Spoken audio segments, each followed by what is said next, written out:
আমাদের যখন নারী কর্মীরা যাচ্ছেন কিছু কমছে, ধন্যবাদ জানাই যে এখন বিএমপি করে 2-3 দিন যাবৎ নারী হেনস্থা অপেক্ষাকৃত কমে গেছে, যেটা একদম সিরিয়াস চলছিল। কি বললেন যে 40 লাখ বোরকা অর্ডার দিয়েছে জামাত ইসলামী, ওনাকে যে কমান করতে হবে অর্ডারটা কে পেয়েছে, যা আব্বাস সাহেব বলেছেন না, তার মানে ইলেকশনের মাঠে এসে যাদের বোরকা লাইসেন্স আগাম একটা সাইকোলজিক্যাল গেম খেলা, যে আমি তোমাকে দৌড়বো তুমি বোরকা, এই ভুয়া সিলালত ছাপানোটাও আমি আসছি আপনাকে, মানে 40 লাখ বোরকা। লক্ষ্মীপুরের যিনি অভিযোগ করেছেন এনএস চৌধুরী সাহেব, উনি বলছেন কি 50,000 বোরকা জামাত অর্ডার দিয়েছে। তাছাড়া এই অর্ডারটা কি প্রমাণ দেখান, এই অর্ডার কে নিয়েছে, কে দিয়েছে, ডকুমেন্ট দেখাক, যা আবার ডকুমেন্ট দেখাক যে 40 লাখ বোরকা অমুক ব্যক্তি অর্ডার করেছে, অমুক ফ্যাক্টরি পেয়েছে, এত করে রেট পড়েছে, অমুক দিন এরা কী করবে সে ডেলিভারি দেবে।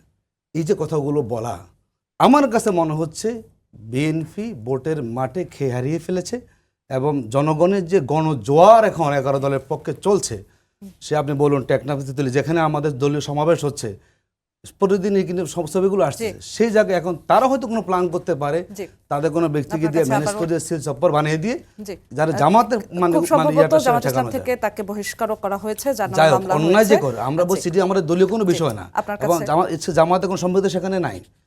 কোনো ব্যক্তি কোথায় কি করলেন একজন কর্মীর সম্পৃক্ততার সেই এটা বলেছে যে এটি সিল হয়তো বানিয়েছে, কিন্তু দাঁড়িয়ে বলে সিল তো এটি না। আমরা যেটা বলি শুনেন, বাংলাদেশ বহু মানুষ আছে, কোথায় কে বসে ঘরের ভিতরে কি করলো সেটা আপনি দায় দিবেন দলের উপর, এটি কখনো হতে পারে না। এবং জামাত বলেছে এর সাথে জামাতের কোনো সম্পৃক্ততা নাই, জামাত বলেছে স্পষ্ট করে। তখন সরকার প্রমাণ করুক, আইনশৃঙ্খলা বাহিনী প্রমাণ করুক তার কোথা থেকে করেছে, এটি গভর্নমেন্টের দায়িত্ব, এটা আইনশৃঙ্খলা বাহিনীর দায়িত্ব। কেন দলকে আপনি দায়ী করবেন সেখানে?